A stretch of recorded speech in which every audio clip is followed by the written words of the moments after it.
Welcome, students. Today we'll be looking at size of a firm and distributive channels. This topic is like a part 2 of combining factors of production, which I've done earlier. So this is like a continuation of combining factors of production. Let's begin with the continuation. Returns to scale. This returns to scale, it refers to the changes in output in the long run due to changing the scale of production. The long run period is like the name, the long period, the period over time, over a long period of time. The short run period is just the immediate period, like just weeks or days.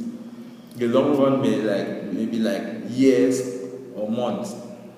So returns to scale refers to the changes in output, the changes in returns, output you get in the long run, in the long period, due to changing the scale of production, the amount there due to changing the. So returns to scale, you may be increasing or you may be increasing returns to scale, increasing returns to scale.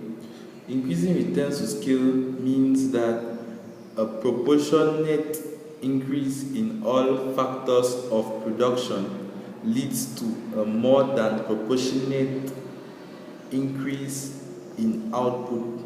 That's if you increase factors of production like labor or land by 1, the output will increase by more than 1, it will increase by about 3, 4 upwards, 2, 3, 4 upwards. So increasing factor of production by an amount increases the output by an amount bigger than that amount you increase factors of production.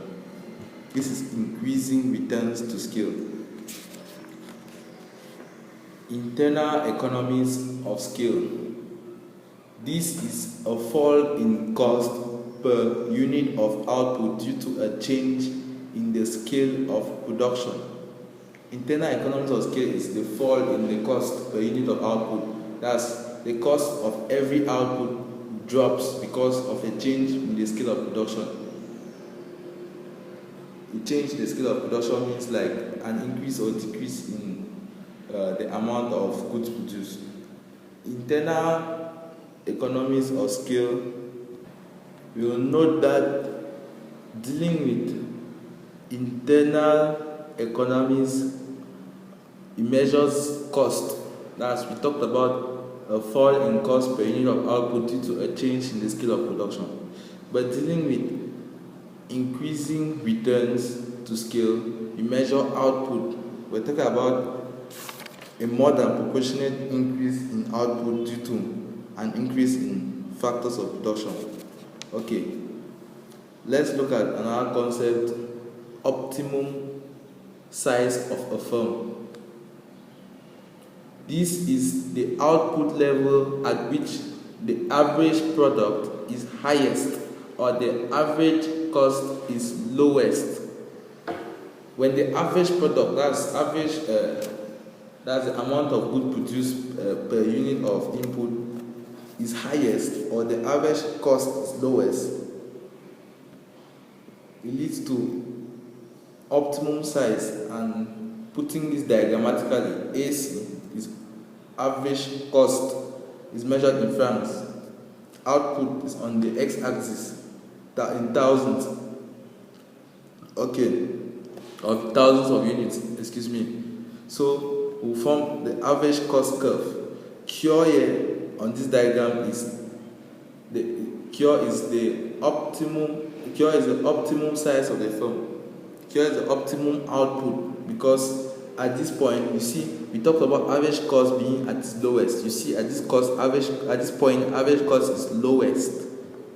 We can further divide this diagram into sections A and B.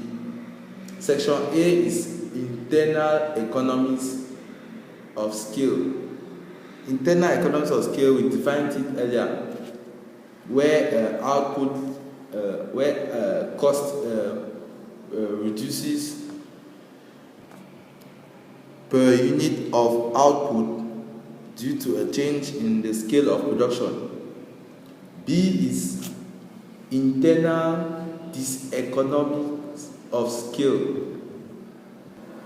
At this point, efficiency drops because an increase in the cost of production instead increases by increasing the scale of production. And cure is the technical optimum output, because at this point cure output the efficiency is highest and the average cost is lowest. Okay, let's see distributive channels. Goods are produced and the production process ends only when the goods have been ended up in the hands of the consumers. So let's look at the means which these goods reach the consumers. Distributive channels. There are manufacturers, the wholesalers, and the retailers. Consumers, excuse me. So let's begin with manufacturers. This is the enterprise. Manufacturers are the company, the people who create goods. Manufacturers are the enterprise.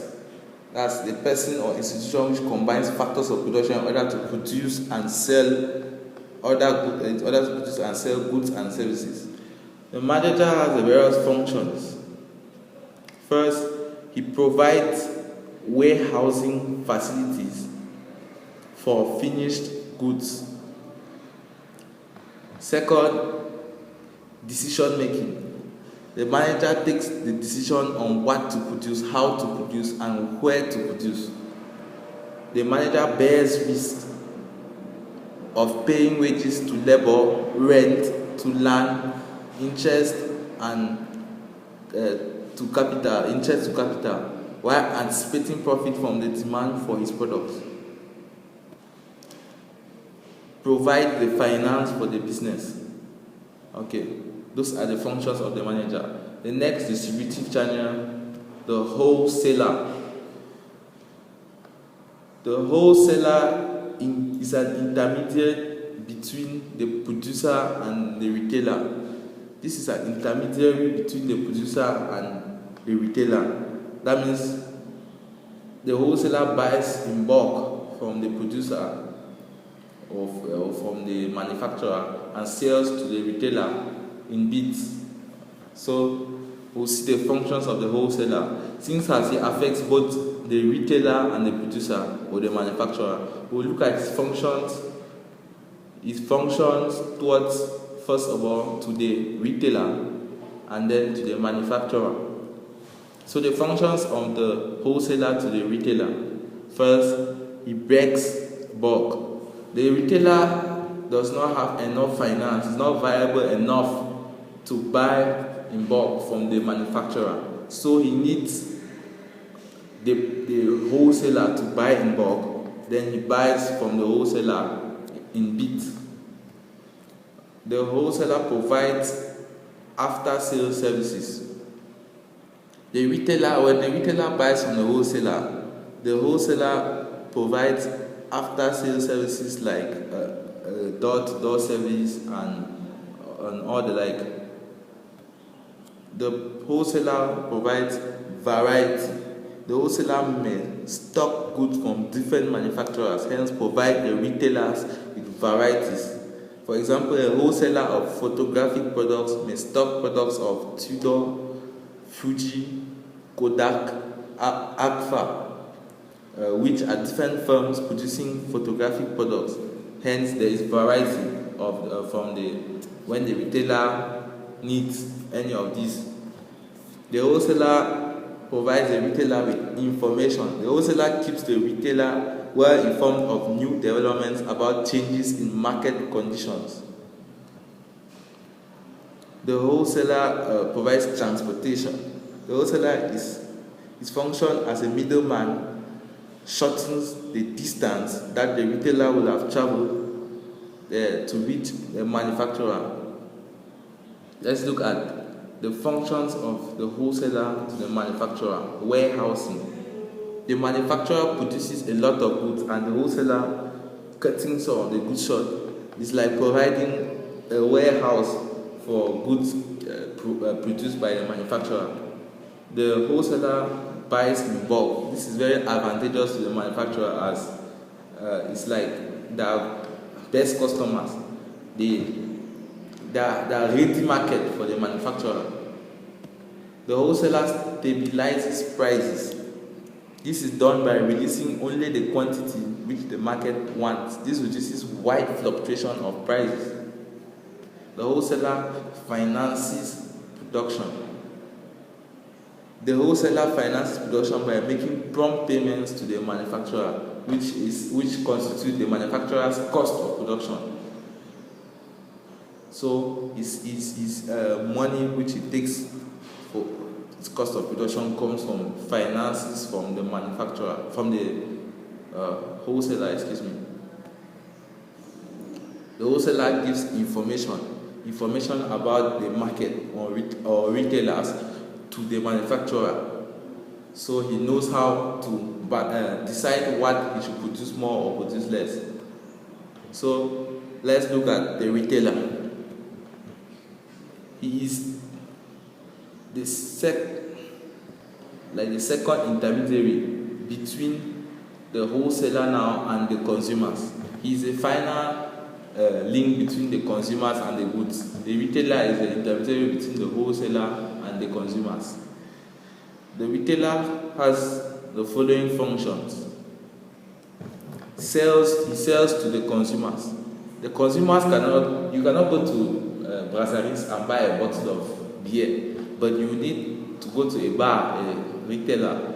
You go to a bar and you can get their bottle of beer. So that's the function of the retailer.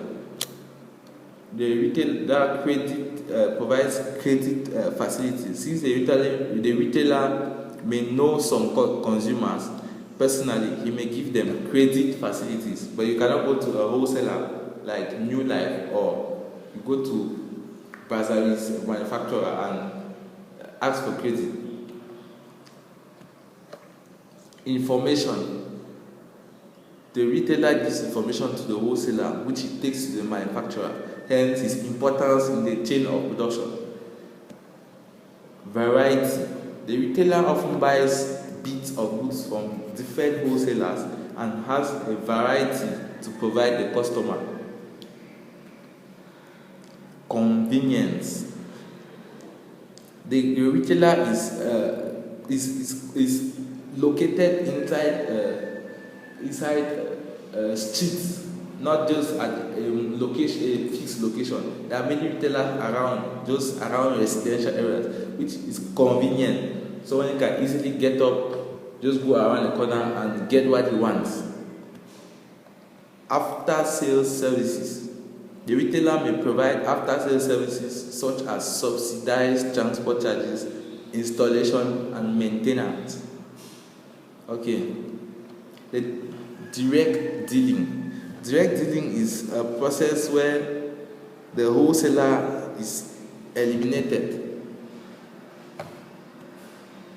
It's when the wholesaler is eliminated and may result from the sale of expensive goods. When goods are expensive, the producer like Jules tends to sell them himself or herself, tends to sell them directly to the consumers. Next, presence of a large market. For example, footwear and clothing trades, the demand is very high and the producer is therefore urged to open his own retail shops. Next, fear of adulteration. Adulteration means like altering of the nature of the product. For fear of this passing through the middlemen, for fear of the product being altered, the manufacturer may sell the product directly to the customers. to absorb the profit of the middleman. You see, wholesalers, they are very successful wholesalers who make millions. Retailers also make millions. See, cutting all this money from the wholesaler and the reseller and adding to the manufacturer. This gives the manufacturer a lot more profit. So you may want to cut the middleman and get all the profit. Nature of the product. Some products like teaching or law, being services of a lawyer, which has some products which are in the form of services cannot be done through all these middleman processes. Okay, types of retailing units. The first type is the department store. It is a retail business comprising a group of shops all under one roof and one management. Each department dealing in particular branch of retail trade. That's a group of stores under one roof with department, but each department deals with a particular brand. Like one might be mobile phones, one might be MTN, one might be Orange. Okay. This next supermarket. Let's note first of all that department stores, they have some particular characteristics. They are very large. There's large turnover required, and they tend to locate in areas of large population. Each department has its own manager who is responsible for placing orders for his department. So department stores are like individual sections in a whole large store. Okay, let's move to supermarket. Let's not stray off the point. It is a large self-service shop selling a great variety of goods. Supermarkets are usually not less than 2,000 square feet. Okay, there is no supermarket in Cameroon. Although in Bamenda you may New Life supermarket, that's not really the size of a supermarket originally. Okay, a hypermarket. A hypermarket is a very large supermarket with more than 2,500 square meters of selling space. It is of American origin. Hypermarkets are usually located well away from town centers and provide extensive parking facilities for customers' cars. Chain stores. Chain stores are a number of shops in the same branch of retail trade under the same management. Usually all branches trade under the same name so that they are easily recognizable to the consumers. The advantages of bulk buying are therefore enjoyed with this sort of business. Good examples are Pressbook in Cameroon, Kogeni, Foku, Quiferu. Okay. The last, mail order business. This has to do with buying and selling by post.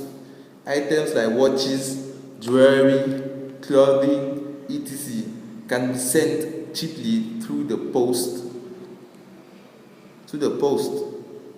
So goods for sale are advertised in the newspapers and magazines. So and payment is done and goods and services are delivered through mail.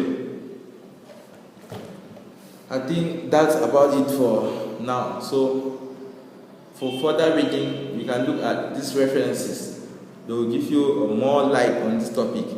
As usual, the first, The Beginner's Companion by Nwanji Victor and Chumlami Musa. Economics Made Easy by Whitehead. Elementary Economics by Harvey.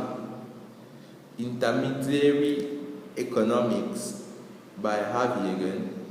And for I think most of you using this should have computers, so going online to check for further information on the topics.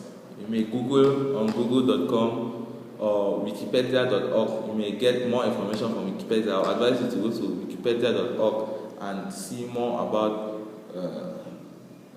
units of distribution. So, goodbye. And remember, thumbs up to hard work and thumbs down to laziness.